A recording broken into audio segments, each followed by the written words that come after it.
potongan untuk banyak potong ramennya, banyak potong cengkeh.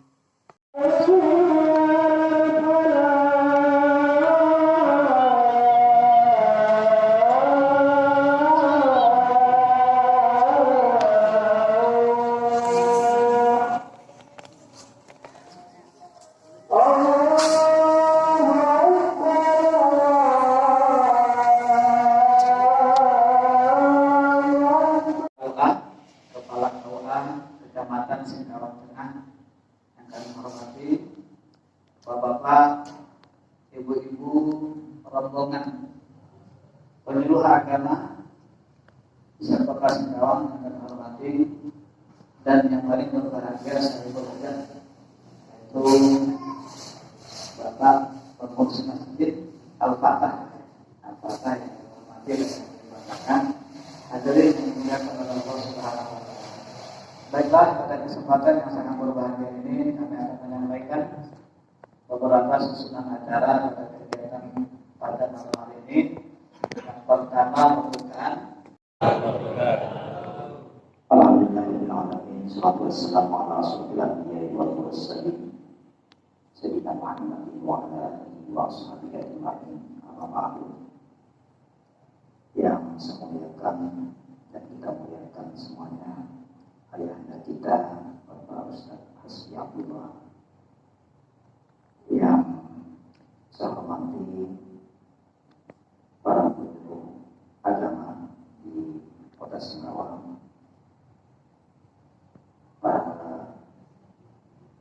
jamaah pimpinan pondok pesantren Al-Fatah Indonesia,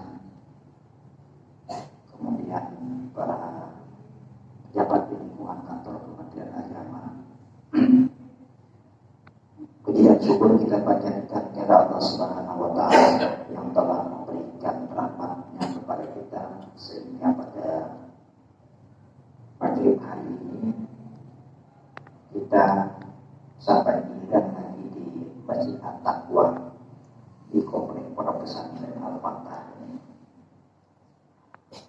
Kami pernah mengucapkan berbuka sifat di Komplek Pesantren Al-Fatah ini. Kita berprasangka tadi meninggalnya istri Bapak Ustaz Hasbi Abdullah. Kita doakan semoga bermakmurah, diampuni segala dosa-dosanya. Amin. Diterima segala amal baiknya. Amin. Kemudian keluarga yang tinggalkan diberikan kesabaran. Amin. Salawat serta salam semoga Allah diberikan sampai kepada Nabi bisa kita Sallallahu Alaihi Wasallam. Para jemaah sekalian, kegiatan safari maghrib Isya keliling ini memang sudah cukup lama kita laksanakan, hampir bersamaan dengan safari fajar waktunya. Saya melihat biarpun yang hadir kawan-kawan dari Kementerian Agama, penyuluh dan jamaah safari fajar dan dewan masjid tidak sebarkan pada waktu safari fajar subuh, tapi saya lihat keistiqomahan kawan-kawan melakukan ini sesuatu yang begitu bagus. Karena insya Allah sesuatu yang kita kerjakan secara istiqomah, Allah akan berikan kelebihan-kelebihan dari keistiqomahan itu. Istiqomah ini yang paling sulit. Memulainya mudah, tapi untuk istiqomah ini biasanya yang sulit. Saya melihat Pak Marsina, Pak Azhari begitu istiqomah. Saya waktu di Landak menonton terus kawan-kawan. Sampai di Singkawang saya, kecuali ada hal yang sangat penting biasa saya tidak ikut, tapi Pak Marsina apapun kenampaknya sempat terusnya Pak. Ini istiqomahan dari Bapak Ibu sekalian. Dan ada yang nampaknya sempat kebaca. Sama dengan safari fajar itu Pak Yusmita. Pak Yusmita itu biasa malam masih di Pontianak, tahu subuh ada nih. Itu saking dia istiqomah. Kemudian di dalam suasana kita ini seperti yang kita ilustrasi tadi 10 tanggal dari 1 sampai 10 Hijjah ini kemuliaan yang Allah berikan dengan kita. Kalau kita beramalkan puasa, zikir, takbir, tahmid dan lainnya, insya Allah akan memberikan kemuliaan dengan kita.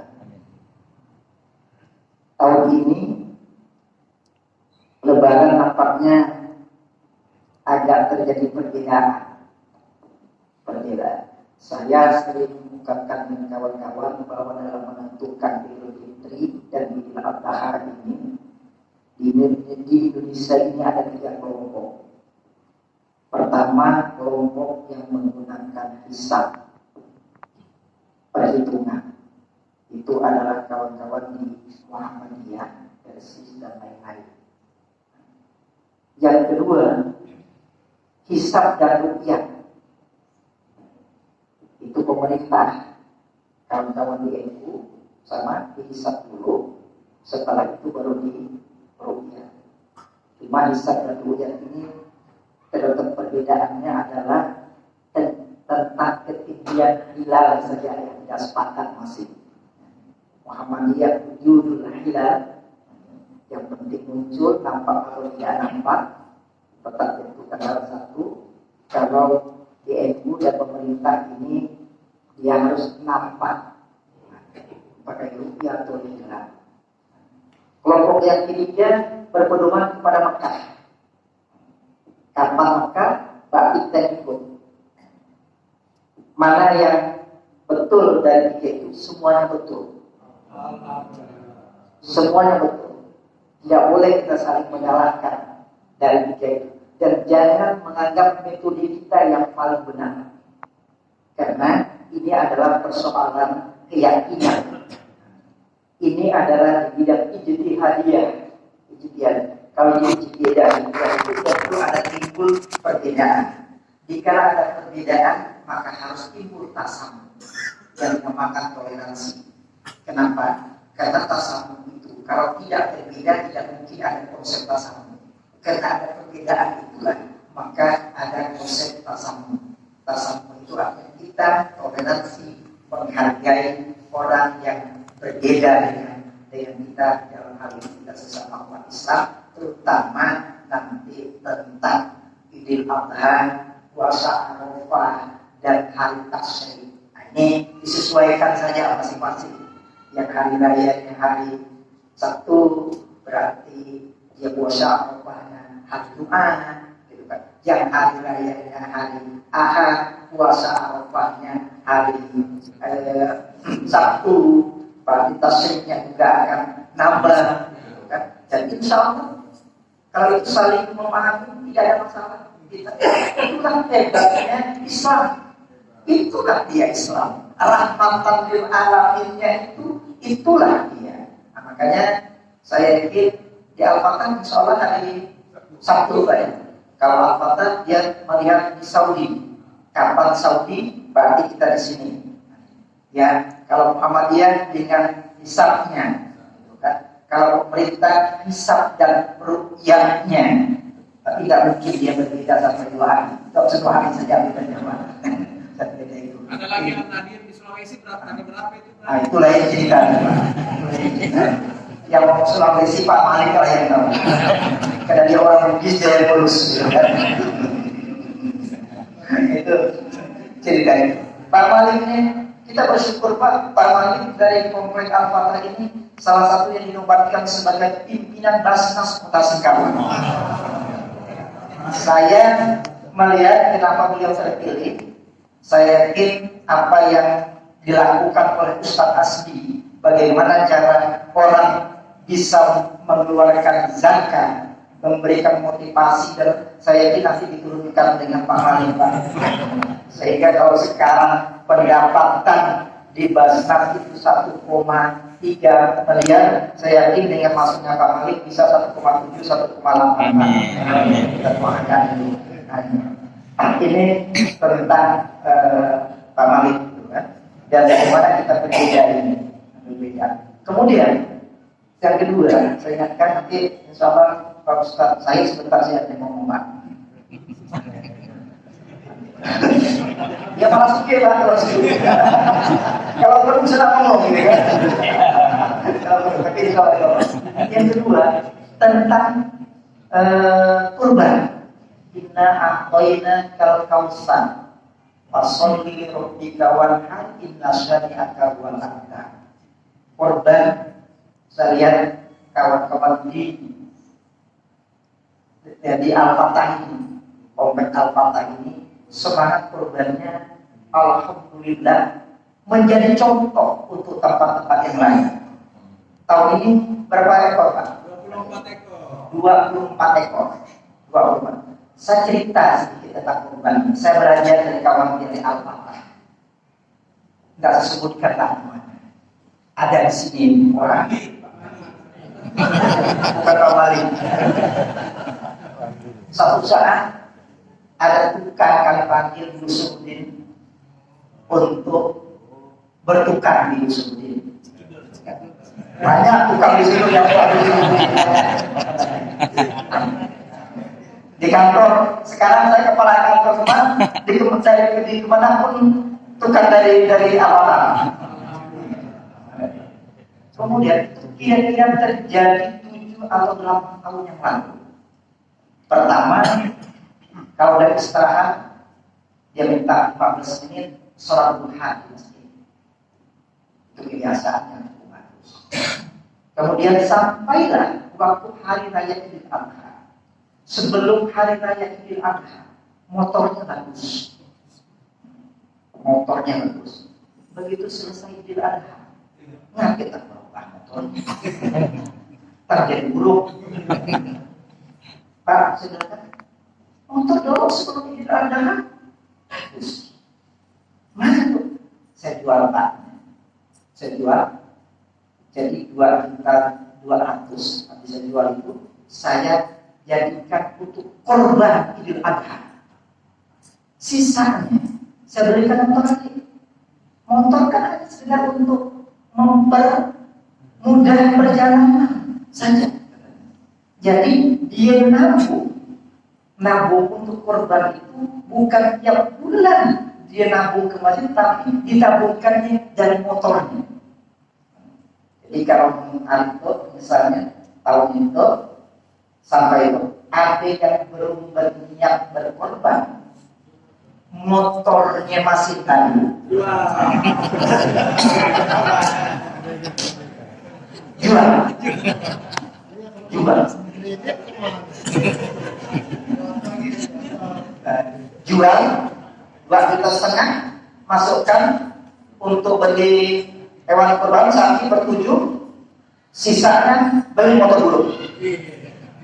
Dan hebatnya orang yang saya ceritakan itu, 7 bulan selanjutnya motornya jadi baru-baru.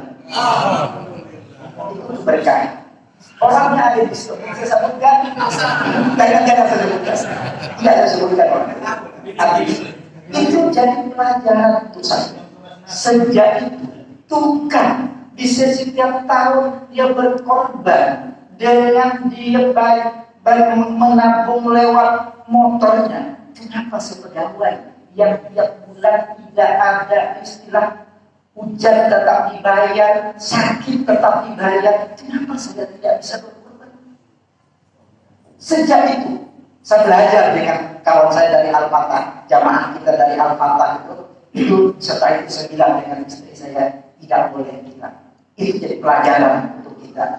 Mereka bisa, kita harus bisa seperti dia.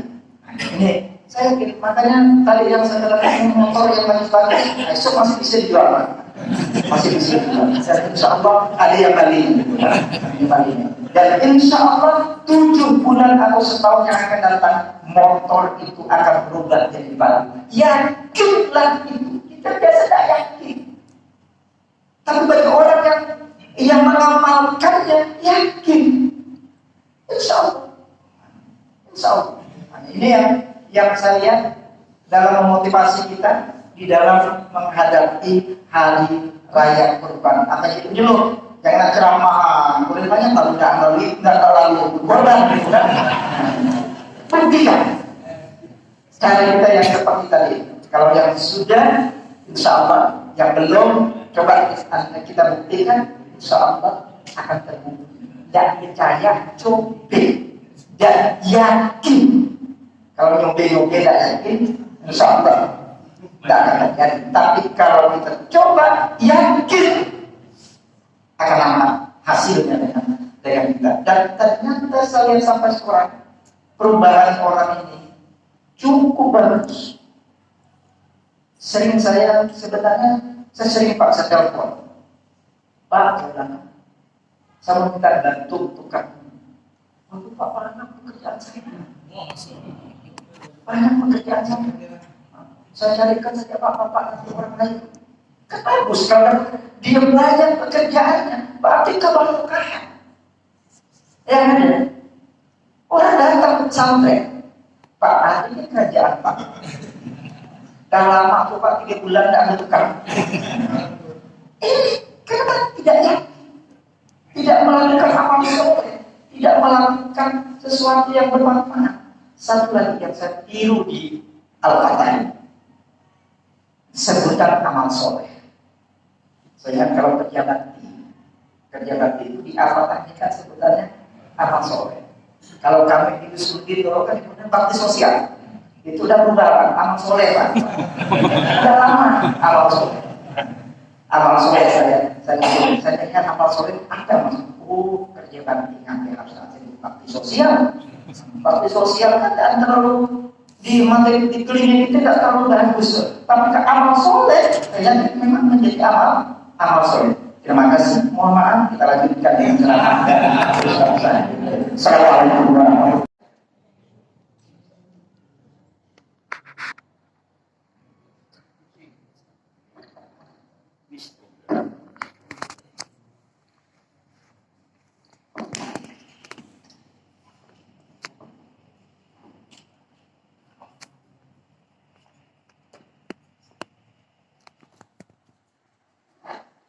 Assalamualaikum warahmatullahi wabarakatuh. Bismillahirrahmanirrahim. Alhamdulillahirabbil alamin wassalatu wassalamu ala asrofil anbiya'i wal mursalin wa ala alihi wa ashabihi wa man tabi'ahum bi ihsan ila yaumiddin. Allahumma shalli ala sayyidina Muhammadin al-fatih lima ughliqa wal khatim lima sabaq nasiril haqqi bil haqqi wal hadi ila siratikal mustaqim wa ala alihi wa sahbihi haqqa qadrihi wa miqdarihi al-azim. Yang kami hormati, yang sama-sama kita takdimi, Ketua Masjid Bapak Ustadz Hasbi, orang tua kita bersama, guru kita bersama. Mudah-mudahan Allah memberi ketabahan kepada beliau agar segala musibah yang baru menimpa. Mudah-mudahan Allah memanjangkan umurnya barokah dan manfaat, ilmunya barokah dan manfaat, keluarganya barokah dan manfaat, serta santri-santrinya barokah dan manfaat. Yang sama-sama kita hormati Ketua Kemenang dalam hal ini Bapak Mulis, mudah-mudahan beliau dipanjangkan umurnya. Lain asiknya dipindah ya, tidak konsen. Yang sama-sama kita hormati pengurus pondok pesantren Al-Fatah, kakak kami Haji Nusihan, mudah-mudahan Allah memberi taufik dan hidayah kepada beliau. Amin. Allah memberi kesehatan dan kesembuhan dan mudah-mudahan barokah dan manfaat. Amin amin ya rabbal alamin. Dan tidak kita lupakan dan harus kita sayangi para santri. Mudah-mudahan mereka kerasan berada di pondok, mudah-mudahan ilmunya barokah dan manfaat, mudah-mudahan orang tuanya merasa gembira, dan mudah-mudahan Allah permudah rezekinya, dan mudah-mudahan dengan rezeki yang barokah dan manfaat tersebut bisa menyampaikan orang tua mereka ke tanah Mekah, Madinah. Amin Allahumma. Alhamdulillah, pada malam hari ini Allah memberi nikmat kepada kita, nikmat iman, nikmat Islam, nikmat sehat, nikmat sempat, sehingga kita bisa duduk di majelis ilmu, kita bisa duduk di taman surga. Karena kata Rasulullah, masjid itu termasuk taman surga. Jadi kalau kita sudah duduk di taman surga di dunia, insya Allah ada jaminan nanti kita akan duduk di taman surga yang di surga Allah Rabbul Alamin. Amin. Selawat beserta salam mari kita aturkan kehadiran junjungan Nabi besar kita Muhammad sallallahu alaihi wasallam dengan ucapan Allahumma sholli ala sayyidina Muhammad wa ala ali sayyidina Muhammad.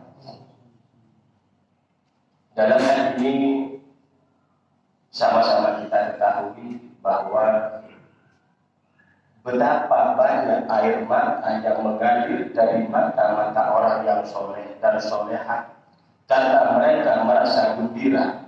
Ada kalanya mereka sendiri yang bisa berangkat ke tanah Mekah Madinah, dan ada kalanya keluarga mereka atau teman sana handai taulan yang berangkat ke tanah Mekah Madinah. Mungkin kita bisa menyaksikan dan menang di saat melepas para jemaah haji. Dapat kita lihat betapa banyak air mata yang mengalir. Secara mata kita melihat mungkin seakan-akan mereka sedih, namun jauh di dalam lubuk hati mereka sangat gembira karena mereka mendapatkan panggilan dari Allah melalui Nabi Ibrahim bahwa nanti akan banyak orang yang mendatangi Mekah, bahkan ada yang dengan unta-unta. Mereka yang pernah haji merindukan ingin sampai ke tanah Mekah, dan mereka yang belum pernah haji hanya mendengar, mereka juga meniti, mereka itu ingin sampai ke tanah Mekah dan Madinah. Oleh karena itu, mari kita sama-sama berdoa di suatu majelis di mana ulama berkata, apabila majelis itu lebih dari 40 orang, maka di situ akan diangkat satu wali masyhur yang tidak diketahui, yang doanya mustahil, yang doanya akan diterima. Mari kita sama-sama minta kepada Allah, mudah-mudahan kita yang hadir, keluarga kita, teman-teman, saudara, handai tolan kita bisa sampai ke tanah Mekah Madinah. Amin. Allahumma amin. Tahun yang kemarin kita menangis karena sedih, karena benar-benar sedih. Kenapa? Kita yang seharusnya berangkat karena ada COVID, maka kita tidak bisa berangkat ke tanah Mekah Madinah.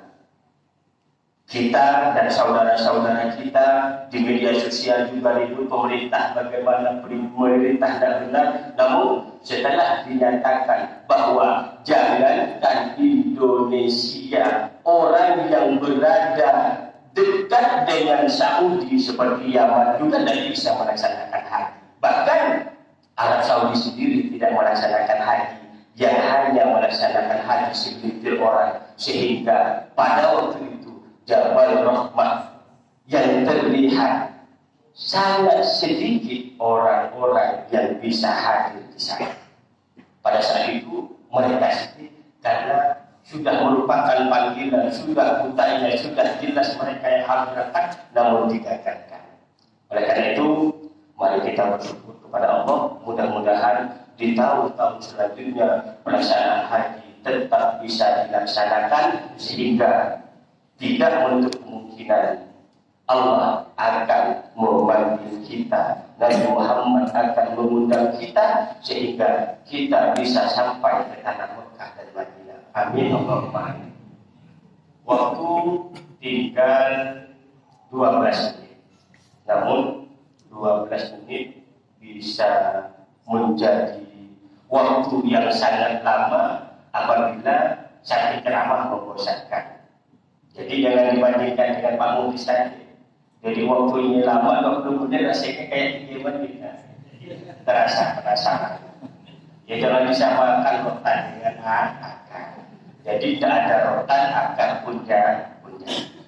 Sebenarnya saya tadi dari rumah berhasrat ingin menjelaskan masalah kurban, namun kurban sudah dijelaskan semua.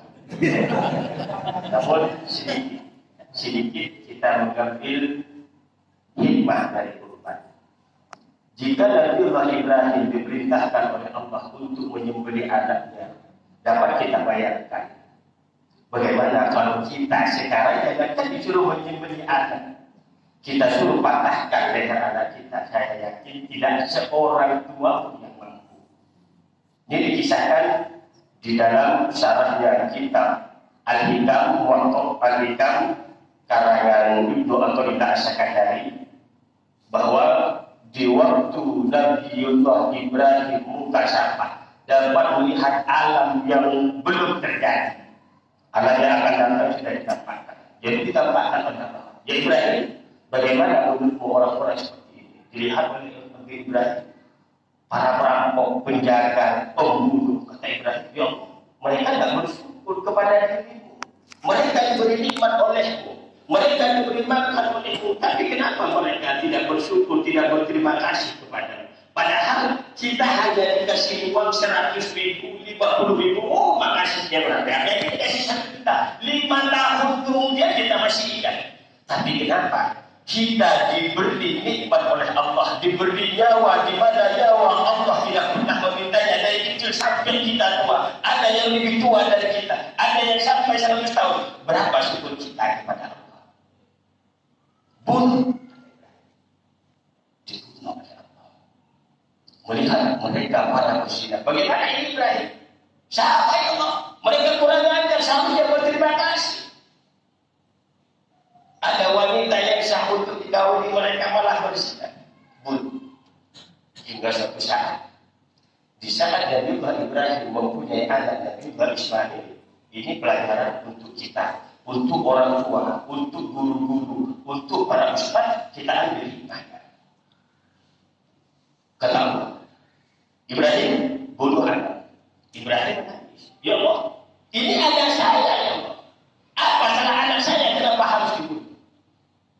Allah peringatkan kembali Nabiullah Ibrahim di saat ditampakkan orang-orang yang durhaka kepada Allah disuruh bunuh. Ibrahim, di saat engkau memerintahkan untuk dibunuh karena dia durhaka kepada aku bunuh, aku tidak tanya-tanya. Lantas sekarang aku yang memerintahkan, kenapa kamu tidak mau? Apakah karena itu anakmu, sedangkan yang dulu itu bukan anakmu? Apa hikmah yang bisa kita ambil? Terkadang kita jahat kepada orang lain karena orang lain bukan keluarga kita. Kita benci kepada pelacur karena pelacur bukan keluarga kita. Kalau seandainya pelacur adalah keluarga kita, kalau seandainya yang mencuri itu anak kita, kalau seandainya yang mencuri itu cucu kita, kalau seandainya yang mencuri anak kita, tidakkah kita akan membunuh? Oh, pukul itu mencuri, biasa bunuh aja kalau perlu. Biasa kita dengar kata-kata seperti itu apabila mencuri dan tangkap. Apabila babi, apabila pemabuk, oh dah biasa pemabuk, tempelin aja pukul, tangkap, kasihkan polisi. Kalau seandainya yang mampu adalah kita, beranilah kita berkata seperti itu. Di saat santri kita nakal, kita jentek kepalanya, bahkan kita tempelin. Kalau seandainya ada kita yang nakal, sanggupkah kita akan tempelin dan jahat kepada anak tersebut? Mari kita belajar mengerti, mari kita belajar bijaksana. Karena terkadang kita berlaku jahat kepada orang lain karena kita tidak kenal. Terkadang kita iri kepada orang lain karena kita kenal. Maaf kata.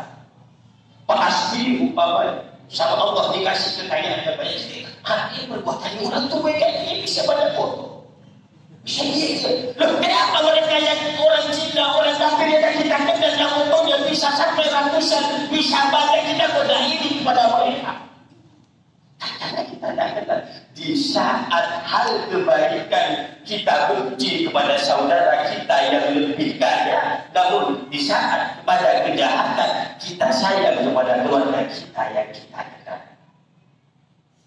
Kalau anak kita maaf kena berhabis yang dicuri motor, kamu kan tidak penting anakku sedang dipakaikan, anakku sedang dipukul, usah kerjakan. Coba kalau orang lain, udah biasa ada anak bapak pencuri motor sedang ada. Pernah kita mendengar seperti itu? Apa hikmah yang bisa kita ambil apabila kita mengambil dari pelajaran Nabiullah Ibrahim kita harus bisa berbuat bijaksana. Jadi benar itu kurang 5 menit. Cerita sedikit. Ada yang penasaran, berarti bisa panjang. Jadi kan ada seseorang itu mengerti tapi tidak paham. Jadi di suatu perjalanan di dalam bis ada ibu-ibu mungkin dong anaknya yang masih kecil. Ibu itu menangis. Anaknya menangis, ibu yang menangis. Anak itu menangis, perlu disusui. Kata sebangkunya, bu disusui. Oh itu tak boleh tuh. Jadi baca dilarang mengeluarkan tangkau tabakan. Wow, iya sakit. Anaknya nangis. Akhirnya orang sebenarnya itu anaknya nangis. Didatangi sama orang yang agak dulu, anaknya disusui. Apa? Itu ada tulisan tak boleh. Oh, bukan itu maksudnya. Yang tak boleh itu anggota badan ibu dikeluarkan ke jendela takut ditabrak sama mobilnya. Kalau ini yang dikeluarkan ke TV tidak apa-apa. Ada dibilang tadi kasihan ada kuda yang tidak habis sejam. Akhirnya diberi mengerti tapi tidak paham. Oleh karena itu, mari. Jadi kalau Pak Mufti, Pak Marsida, ketua-ketua kami penyuluh yang saya ceritakan, jangan di-share dulu, dibaca hingga selesai, baru kita share. Kalau kira-kira itu tidak benar, perintah jangan kita share dulu. Sedikit-sedikit orang sudah jalan dulu, Pak. Kalau saya kira pemerintah tidak betul, gimana? Jangan ikuti orang haji, orang itu, orang untuk anak pakai. Kalau saya pribadi, saya mengambil hikmah. Kalau seandainya tidak ada perbedaan ini, kita tidak akan tahu. Kita hanya seperti kambing ditarik semua. Tapi yang narik harus kuat. Oh yang narik, dia akan cek kambingnya masanya akan cekala kalau narik. Oh kenapa di sini berbeda? Saya mengatakan karena tempatnya jauh dan memang berbeda matlak. Oh kenapa berbeda? Oh satunya pakai hitungan, satunya pakai ini. Sudah dihitung, tapi kalau tidak satu dengan itu. Nah seperti kata Pak Mufti tadi, kalau pemerintah dan NU itu sudah ditentukan akan tidak. Oleh karena itu ada bahasa usana beli kucing di dalam karung. Oh nyong tadi setelah dibuka bukan kucing Anggora, kucing kurapan jadi tidak dibagi. Dilihat dong, ada di betul kucing Anggora yang saya mau. Mudah saja, meskipun Anggora masih kurang patut bulunya dah keadilan kuilah dapat.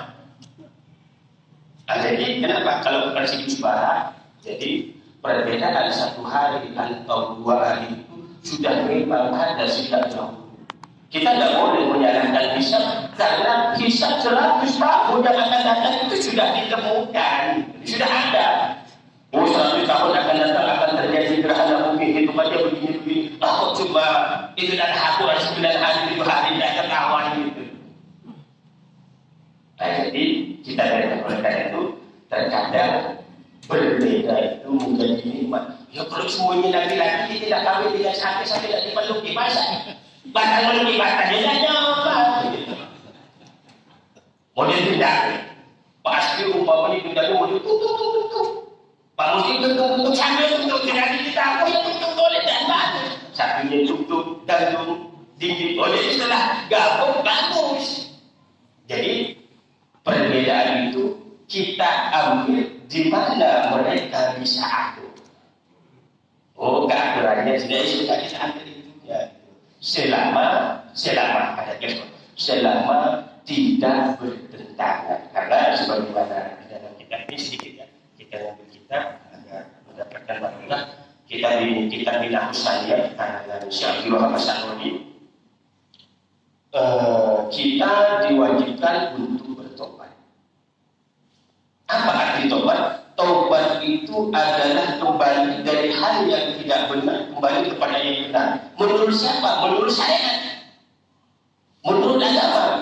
Terkadang benar menurut kita belum tentu benar menurut syariat. Salah menurut kita belum tentu salah menurut syariat. Terkadang ini contohnya. Terkadang kencing berdiri itu tidak boleh. Terkadang kencing berdiri itu tidak boleh, bahkan dalam syariat itu tidak dibolehkan. Tapi di saat kita di terminal justru kencing berdiri yang lebih bagus. Kenapa? Ya kalau kita kencing nyokot dari sini kita kena kancing. Kan mulai bawahnya. Masa kita lihat makan kencing. Kena kencing mungkin kita bisa-bisa kita berdiri. Terkadang orang merasa khusyuk apabila sholat dengan sendirian. Oh, saya mau sholat berjemaah Adik-adik yang jadi imam dia orang sini, suara dia lama, adik buatkan tidak khusyuk. Bagus sholat mau sholat seorang Allah, akan bisa menghayat dengan Allah. Padahal secara syariat apapun itu kalau sholat wajib tetap bagus berjemaah. Bahkan berjemaah dengan yang kecil Pak Kiai. Ada ustaz berjemaah dengan yang kecil itu gurunya Pak Kiai. Tidak berjemaah sholat masih bagus sama berjemaah. Kan tidak bisa kan? Ada cara kawan saya wajib berjemaah dan nyaman. Ngapain sih nggak nyaman? Nggak bisa tapi kalau sholat agama kawan. Jadi saya biasa baca surat itu kan. Saya berdiri sampai setengah jam tidak sadar. Tapi nyaman ya. Gimana sholat itu? Tidak tahu ya. Jadi saya habis baca saya ulang tahun saya nyaman. Ada lagi. Padahal dia dibohongi oleh setan. Bagaimana mungkin Rasulullah yang mengatakan sholat berjemaah itu afdalu min sholatil fardhi bisa itu istri darajat. Sholat berjemaah itu lebih baik daripada sholat sendiri 27 derajat. Lalu kita bilang, wah kita nak ngalahkan Nabi gimana ya Pak? Tidak bisa. Oh saya dah ahli, saya mundurnya dah 10 tahun. Saya mau sholat seorangan, baru saya khusyuk. Mau sholat berjemaah tidak bisa. Karena tinggal pulang lain. Meskipun tidak ada tetap bagus berjemaah.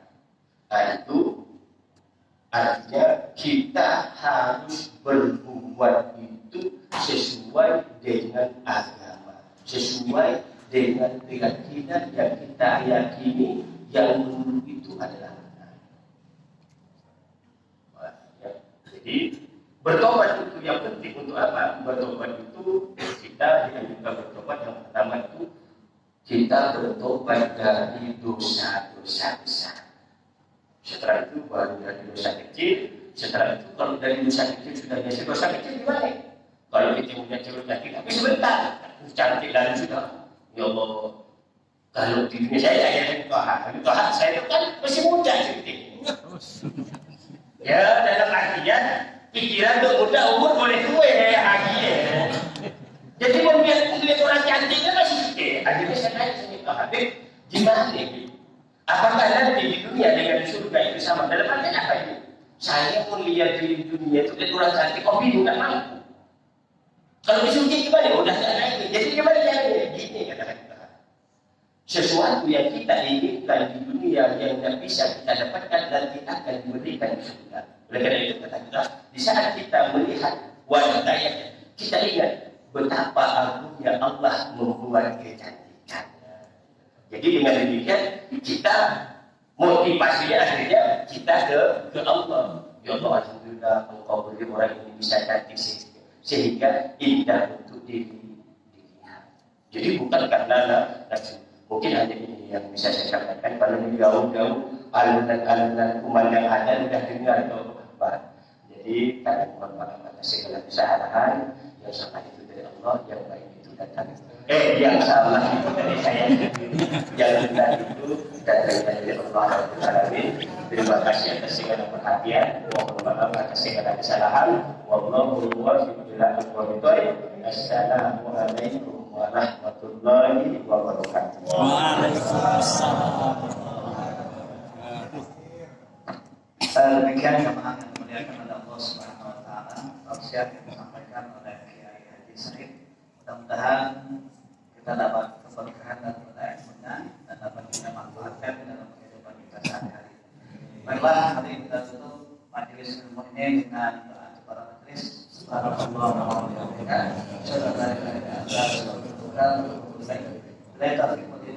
Wassalamualaikum warahmatullahi wabarakatuh. Waalaikumsalam.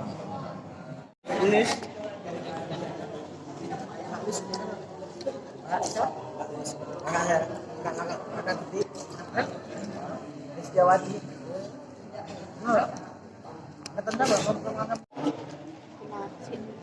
Snack mana sih telurnya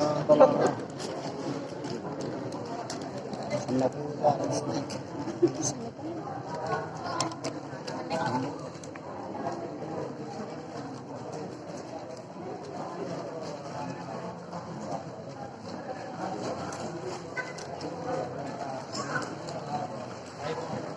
Hah?